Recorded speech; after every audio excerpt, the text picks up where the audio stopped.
going, ladies and gentlemen? It's myself, Nasipi Zwane, back with another episode of Sludge Underground Podcast. Amira, how are you doing? I'm pretty good. What's up, Sludge Underground podcast audience? Yeah, it's really, it's a privilege for me to be having this conversation with you. It's been sort of a long time coming in a way, like ever since I came across your stuff on like a while back. I think when we started following each other, I've just been very intrigued. So I'm super stoked to be having this conversation with you. And as I obviously said, you are, multi-talented. You're not only a musician, but there's quite a lot that you actually do. So walk me through some of what it is, the rest of the stuff that you do besides the music. Okay, well, I'm a theatre major, so that's my sort of degree. I'm a writer and director, and this introduced me into the art scene, like creating for different kinds of audiences, differently abled audiences, or differently like tasted audiences, So that's how I got into like fine art or audio visual or like digital or fashion. So yeah, I do like a whole bunch of things. I'm just interdisciplinary artist. I feel that it's all the same thing, Yeah, and that's a really valid point that you bring up there. You feel like they're all the same thing. Do you not maybe feel though that that phrase where they go jack of all trades, master of none type thing? Or would you say for you it's more like, you do pretty well in each of the things, that you do, that you enjoy them equally in a way? Or is it like, do you find yourself maybe enjoying the music a bit more than everything else? Do you find yourself maybe enjoying, some of the fine art, more than anything else? Let me in on that. All right. So actually, that's interesting that you said that. The saying actually goes like the extended saying is jack of all trades, master of none, but master of all is like a master of like something like that. But basically saying that you can be a master at a whole lot of things. Like people like cut the phrase off there, and I don't like to limit myself to that. I feel like I master things like in steps. So I had to master theatre first. And once I mastered that, it's sort of like a graduation onto the next thing. How was the whole experience with like theatre and such? Because it's very different from like, getting into like a studio and maybe laying down vocals or producing something, a lot of quieter elements in some of your stuff as well, which shows that you're very diverse. But just how do you ensure that, how do you sort of, what can I say, make it so fluid and that you're really good at, each of those things? And how do you make sure that it all sort of links up in a way and that you don't sort of drop the ball in one or more of the other elements that you work on? I think it's inevitable that I drop the ball, especially in regards to perhaps communicating with an audience that may not understand some of the elements. So, like, I do struggle in that way. Like, I'm like, yo, will this be received well? Because I might think that I'm laying it down really well, like whether it be a play or like a script or a track, anything. I'm like, yo, this is sick. Yeah. But if it's not like received in a way that's like understood, I feel I have dropped the ball, and I feel like that's been a challenge for me over time because like it's difficult to find an audience that is open to having the ball dropped and having that maybe be even a part of it, a part of the work that the ball is being dropped, No, I totally get you. Like that pressure of just sort of the general and like audience basically just accepting, accepting some of the stuff that you end up creating. It is a bit of a challenge as well.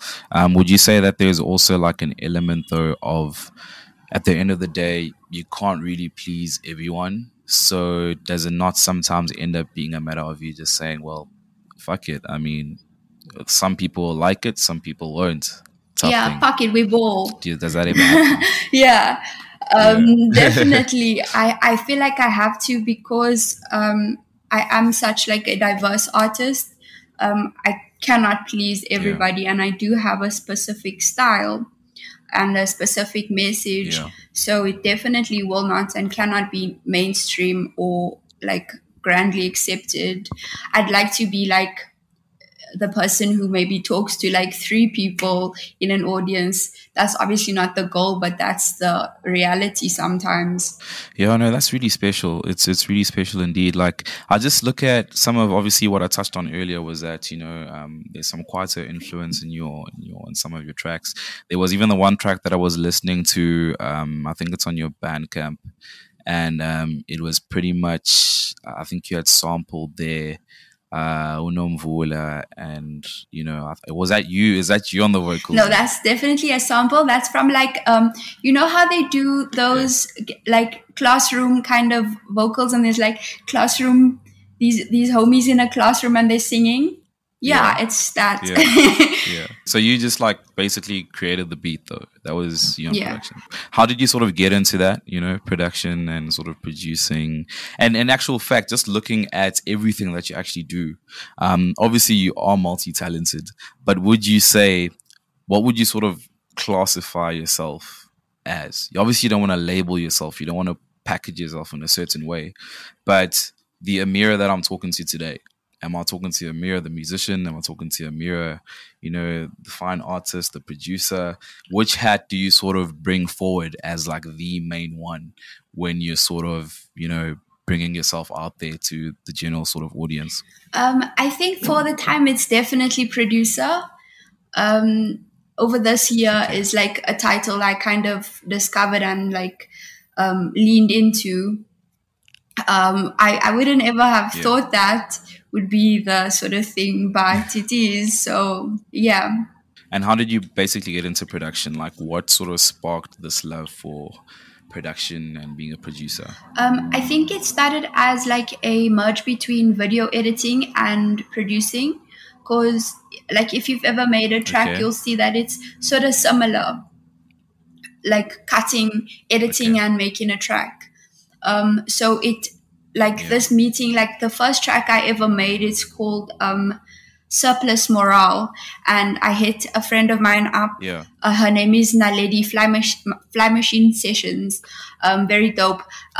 But she sent me some I sent her a poem and she like read it out, and then I made the track. She sent me some visuals and I cut the visuals, and we just made this like strange kind of soundscape. And that was like the first kind of sound thing I ever made. And I was like, oh, this is kind of dope. Like I'm pressing keys on my laptop. It's like writing almost, and like this sound coming out. So everything has really leaked into the other thing. Like I can't stress that enough. Yeah, you can definitely see it. Like as I keep saying, if you literally click into your link tree, it's like an entire universe of just wholesomeness and just good vibes, whatever it is that you end up clicking in. I mean, there's even like a section there where it's like, how do you guys pronounce it? Tarot cards. Tarot. When did you actually realize that you've got this, sort of gift? So I've always been sort of like a weird little baby. So like I grew up around people like reading tea leaves and like tarot. And then I think a few years ago, I like got a deck and I tapped in, and I was like a bit scared. I experienced some weird things in my life, so I left the deck at McDonald's. But why McDonald's? Dude, I have no idea. I was frightened. I was so scared. But and then I feel like I'm finally mature enough to like come into my calling right now. So I started reading this year, and it's been like a very interesting journey, like helping other people and like serving. And is there any link between the tarot sort of reading, your gift, and you being an artist, holistically? Are there any links there? Because I'm even remembering, like I was telling you a bit earlier, with Keenan Mayer, where he was literally like, it sort of works in unison in a way, because the music itself is sort of like a calling, and sometimes you'll find that he'll be producing something or be making something, and he can feel that it's something that is just coming over him. It's literally just outside forces working within him, to bring out that final product. So would you say for you, being a producer, being an artist, does this sort of link up with the gift as well? Yes. So like it's very, I guess, controversial, but I'm quite into the occult. But that doesn't make me like a dark person, right? I feel like it's also interesting to note that like Lucifer was like the leader of the choir in heaven, right? In like the mythological kind of sense. So definitely, I feel like there is that sort of energy that works through artists, and that's why we have perhaps like artists pushing like a bad and negative narrative, creating chaos. Whereas I feel like my purpose is to create light, because like sound is the smallest kind of it. Everything is sound because everything is vibrating, right? So it's all like this, sound is the basic sort of element to existence. And if we can control sound, we're controlling vibration, we're controlling emotion and creation, literally creating like the wall is solid because it's vibrating so high. You know what I mean? I definitely know what you mean. Yeah, you're making a lot of sense to me. I mean, with you being so interested in the occult and obviously your spiritual gift, I don't know about like your background in terms of like family and such. Is that something that they're aware of? And if they are, what are sort of their thoughts? How do they feel about it? Well, my brother's kind of, he's like, that's fucking scary. Like, you're doing some scary shit. I grew up Muslim. So like it is kind of not accepted widely. Even with like Christian people, if I read cards for someone and I'm right, they're like, like, what are you doing here? Like, this is some devilish things. And I'm like, yo, why would the devil want to help you, you know? So no, my family is weird about it. But I mean, they obviously can't change you. I mean, this is, what you're into. This is a gift. So it's not like they can do anything about it either way. Yeah, for sure. Have you ever done any readings like on some of your family members, and how have they sort of reacted to that? Yeah, I did one for my brother the other day, and I told him some stuff and he wasn't too happy about it. And I was like, Dean, dude, his name is Dean. Like, there's nothing like, he's like, who's controlling this? Like, how are the cards flipping like that? I'm like, I don't know.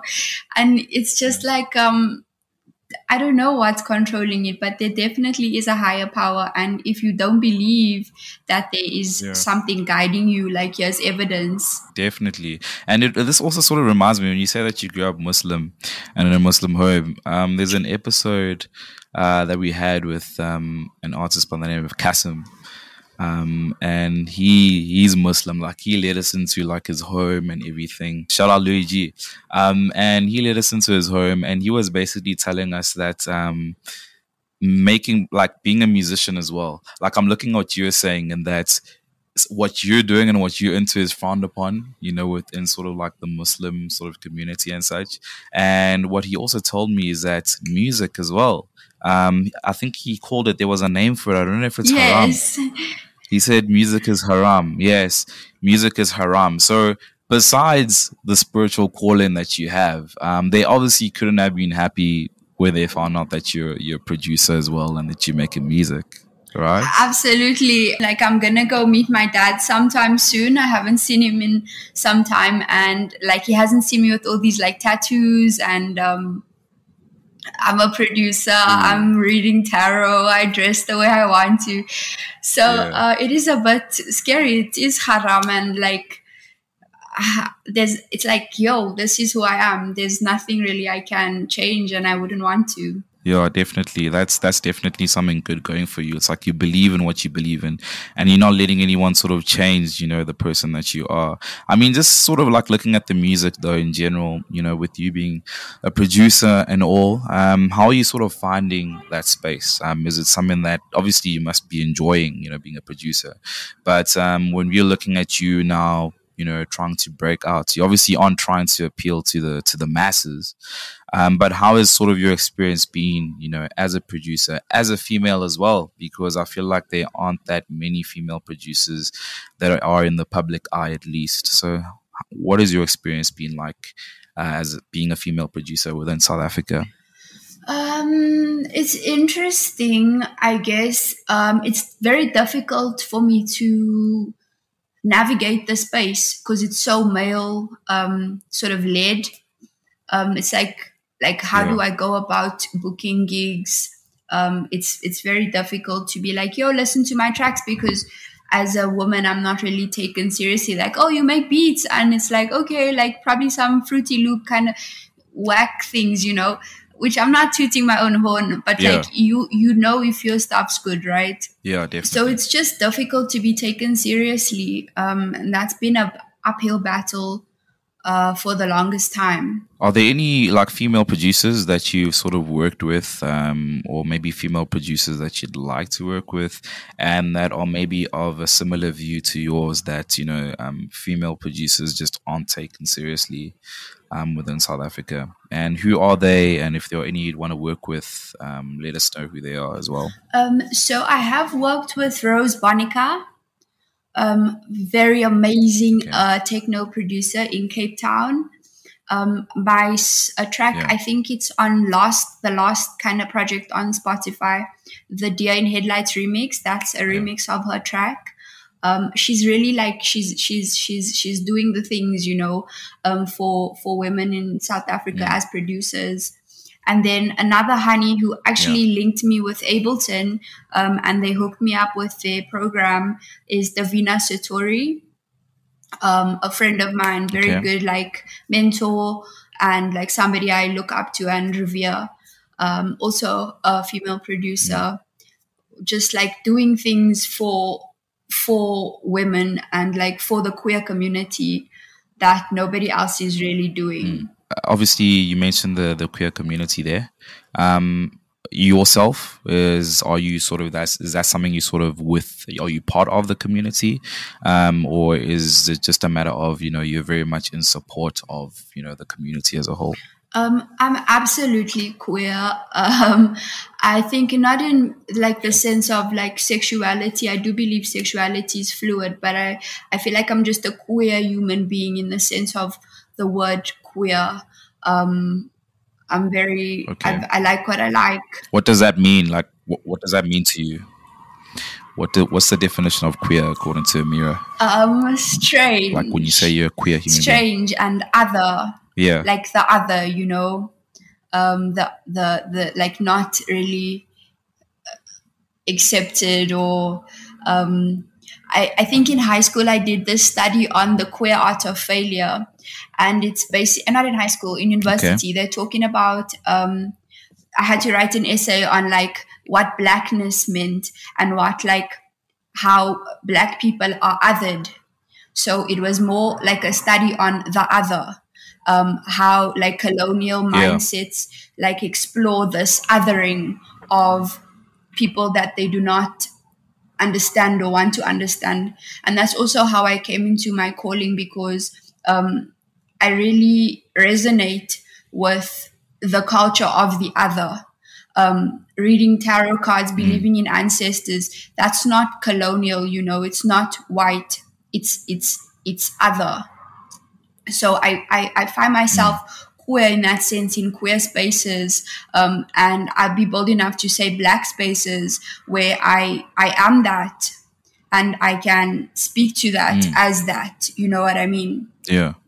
I mean, looking at your family history, and you obviously mentioning, you know, more like the black sort of, you know, culture and aesthetic, do you have like a long line of, you know, people that are black within the bloodline of the family?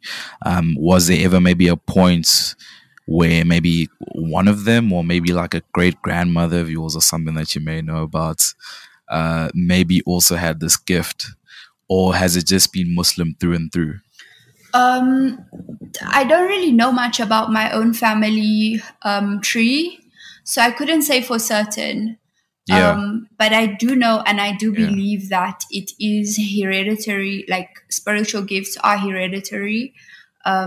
So I think Yeah. perhaps, yeah, even like as far as like the 1600s, like I've been doing a lot of readings on East Africa and like the Yeah. Berbers and Morocco and like these communities, they would be considered black communities, yet they look like me, you know. They were Muslim. Yeah. They had Yeah. tattoos on their faces as sacred rituals. They practiced Islam before, like Yeah. the white man sort of started to guide religion. So it's very intricate and Okay. very interesting, and like deserves a lot of exploration. Yo, as a very spiritual person, and now trying to link it again with the music and such.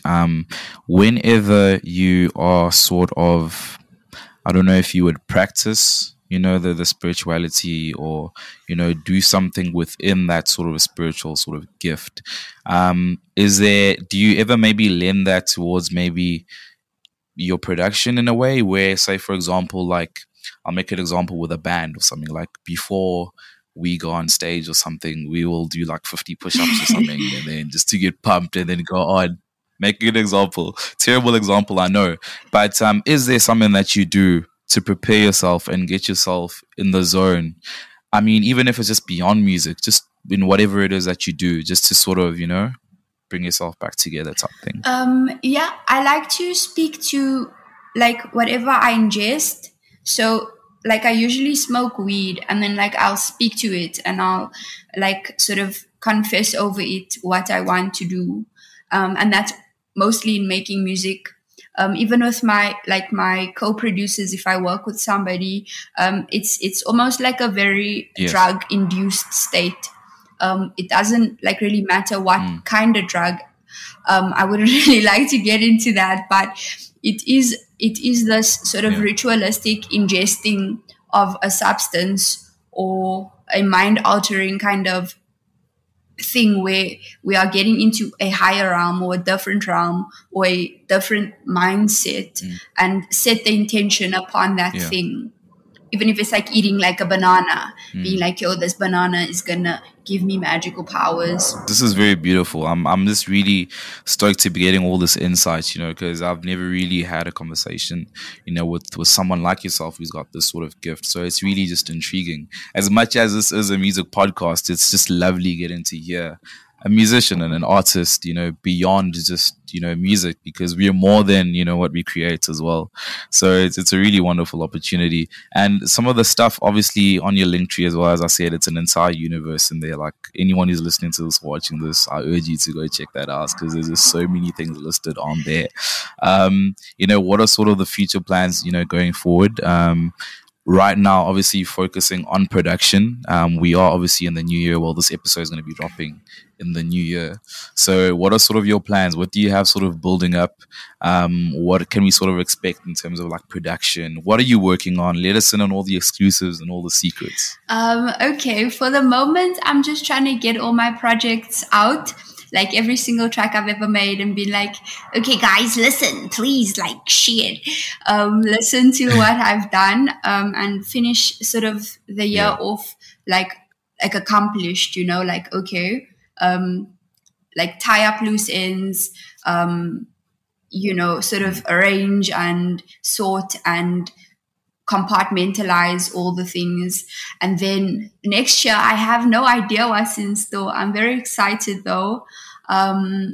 Definitely, I feel film is opening much more. I scored for a fashion film this year in Milan, which was amazing. What? Yeah. What? Incredible. Well done. Congrats. That's massive. That's huge. Thank you. Shouts out. So basically, I'd like, my plan and my hope is basically to enter the film space much more, perhaps even revisit the theater space as a producer and a sound engineer, and then all the other kinds of like vibes and the tunes and the jams definitely are gonna come up. I'm still learning so much in Ableton. So it's gonna be fun. But you're an independent artist, right? So you basically hands on with absolutely everything. I'm certain you're running your social media, which we definitely need to touch on because your Instagram is one of the most interesting experiences. Like, wow, like it's some like I feel like it's so there's so much thought behind it, but like at first glance you might look at it and not understand, but at the same time I feel like thought has been put into this. Like there must be a reason why, Amira went on Instagram and posted this series of like images and randomness and such. It's wholesome. It's a wholesome experience. I love it. But obviously having to handle all of that by yourself, you're having to handle now running the social media page. You have to handle now production. You are basically your own PR. You're your own social media strategist. You're your own producer and such. Wearing so many hats, does that ever sort of become a bit heavy? Or are you sort of managing just fine? I don't know. I think I've got something of a hang on it. It's sort of like second nature, but heavy is the head that wears the crown. So, I sometimes doubt, like, yo, is this like too personal? Is this too much? Am I giving too much of myself? So there are those like elements where I could use like perhaps even a manager or somebody to like kind of reel me in, because I can get quite rowdy, and maybe to my detriment. Rowdy, like how? Like just like define rowdy. Define this. Inappropriate, I guess, or what's maybe culturally unacceptable, and like somebody be like, Amira, what the fuck? Why did you post that? Or like that was unhinged. Like I know a lot of people think I'm perhaps insane, which I have to take. Like I'm kind of crazy. So it's an incredible. I mean, it makes for some really entertaining. I feel like it's a very positive thing. I mean, you're not holding back. If you yourself reckon, hey, I'm a crazy person and this is what you're getting, that means that you're super authentic. Eh? You're not trying to give us something you're not, in a way. Does it ever get like toxic at all? Do you ever, I mean, obviously if you're going to be posting something unhinged, or you're going to be posting something where maybe you're like half naked, for example, or whatever, do you ever get any sort of backlash from that? Because obviously it's in the public eye, people are seeing this. They obviously mention someone will be like, what the fuck, Amira, I shouldn't have posted that. Obviously it attracts certain things. Maybe you'll get like a whole lot of guys coming through in the DMs after seeing an image, and they're like, Amira, whatever they say in the DMs. So does it ever get to that stage, and how do you sort of handle that sort of like negative attention if it happens? I think the most unpleasant experience is perhaps the male gaze, like this thing of like looking beyond what I'm trying to do. Like I really merge like spirituality and sexuality to one thing. Like I'm a feminine human being, therefore I'm sexual. But that doesn't mean I want to have sex, and then I'll get like a comment like gets me hard, or like drain my balls or something. And it's like, you're looking you're making something so beautiful and like so like sacred and like artful gross. So I think that's the worst thing for me. I never really get any like negative like feedback, except for that it would be like some like pervert, know. And it's hard to moderate that. I guess it's just like I have to accept it, because I'm not gonna stop doing what I like to do. I'm not gonna not post things I want to post. So yeah, it's a difficult space to navigate, but I think I'm doing okay in it. But I mean, someone who's watching this or listening to this and is like, you know what, Amira, I'm going through the exact same thing. I've got like 50 pervs all up in my DMs on a daily basis. Are you basically saying that sort of like a solution to that would be to sort of just keep being you, just sort of ignore them, block them? Like, what do you sort of do to counteract, these guys being pervs and such? Specifically, I just block. Sometimes I'll entertain it just to, sort of clown them. It's for me, it's a lot about like reclaiming identity, reclaiming sexuality, reclaiming myself.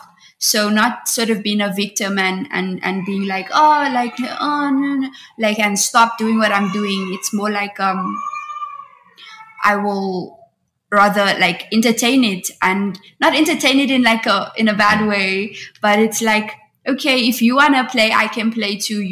It's like this masculine energy trying to sort of impose on my feminine energy. And then it's like, okay, aware, you want to see masculine? I can fucking be masculine too.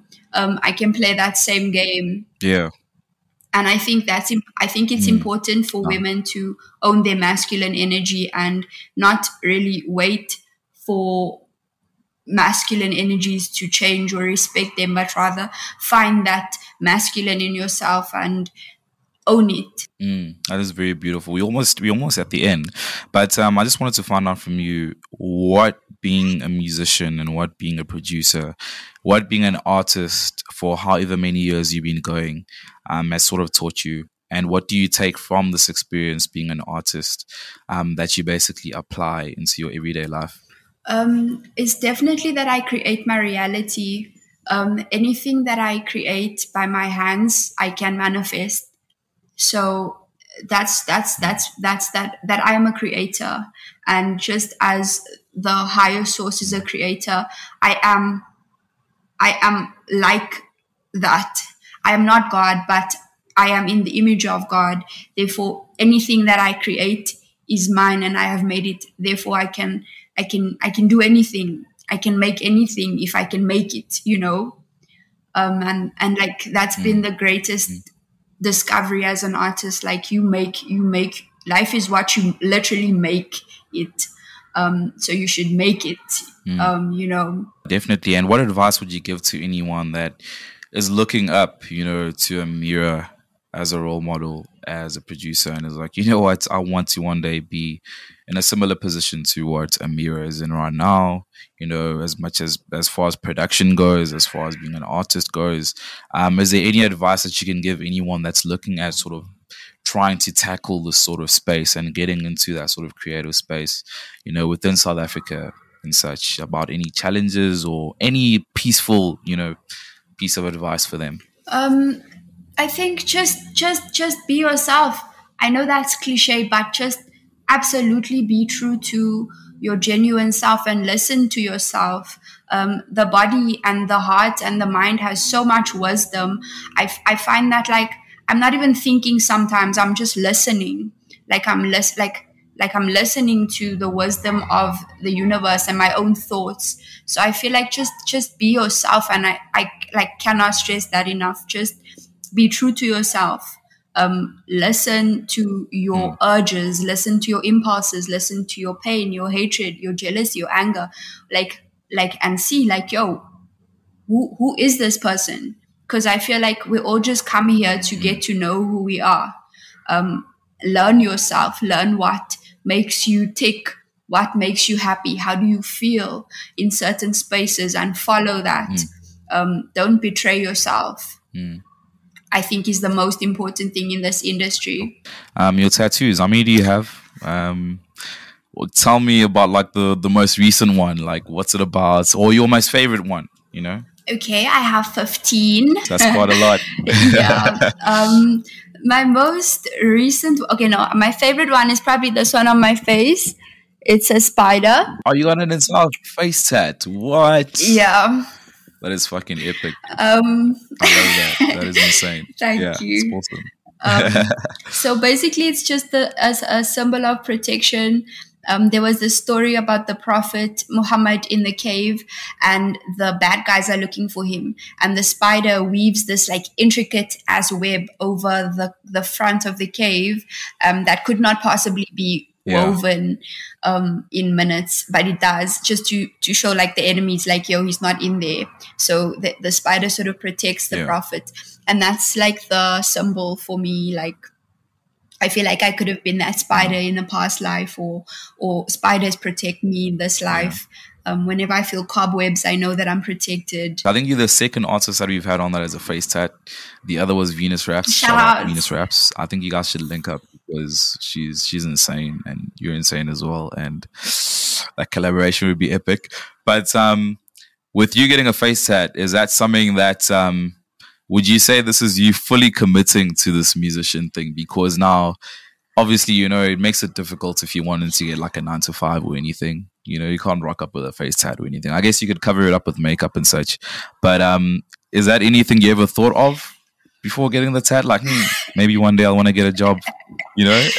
Yeah, no, absolutely. I remember telling someone like the day after I got it, I'm like, this is it, bro. Like now it's like I wear push, my bro. Like you can't do anything else. So it is sort of definitely a commitment to like, okay, this is what I'm doing. This is what I want to do.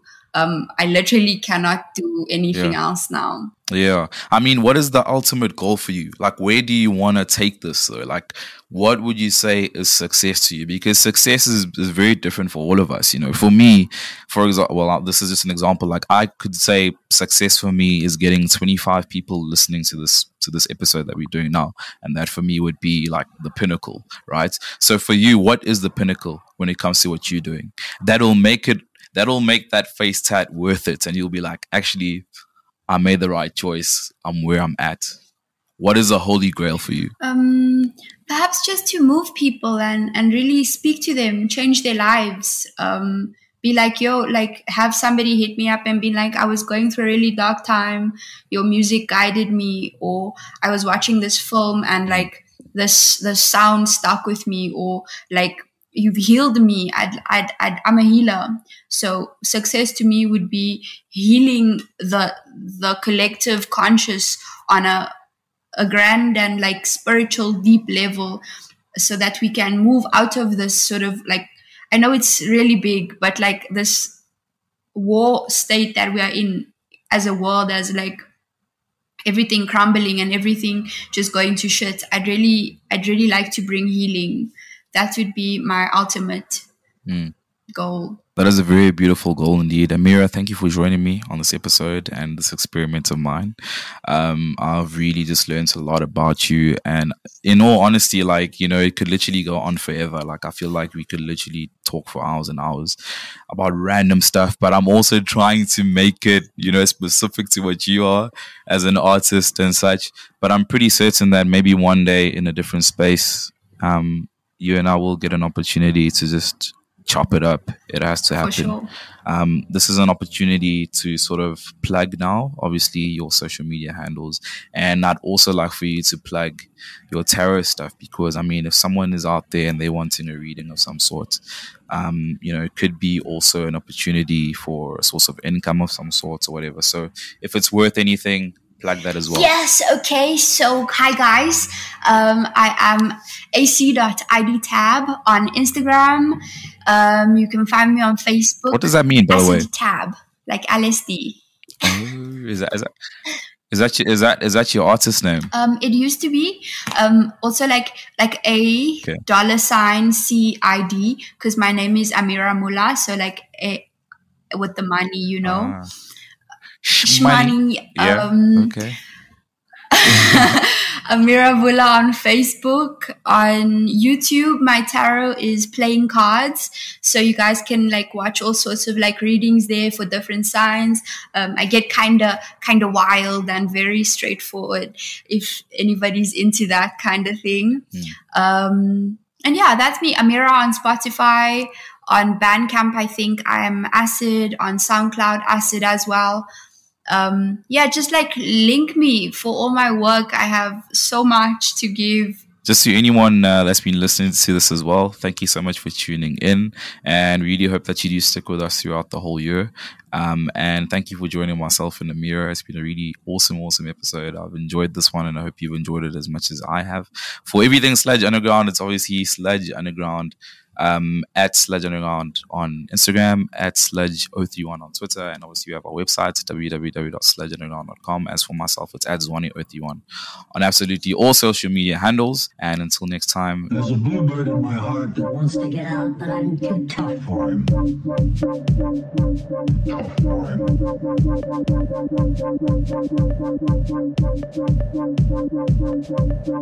There's a bluebird in my heart that wants to get out, but I'm too tough for him. I'm too tough for him.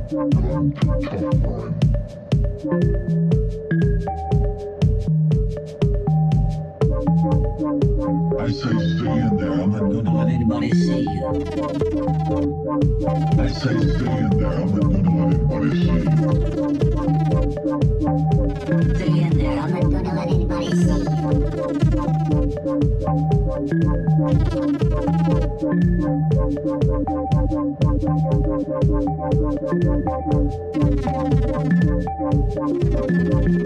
There's a bluebird in my heart that wants to get out, but I pour whiskey on him and inhale cigarette smoke.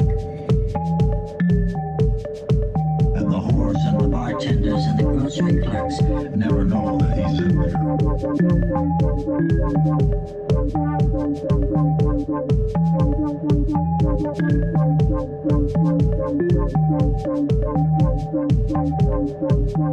I say, stay down. Do you want to mess me up? Do you want to screw up the works? Stay down.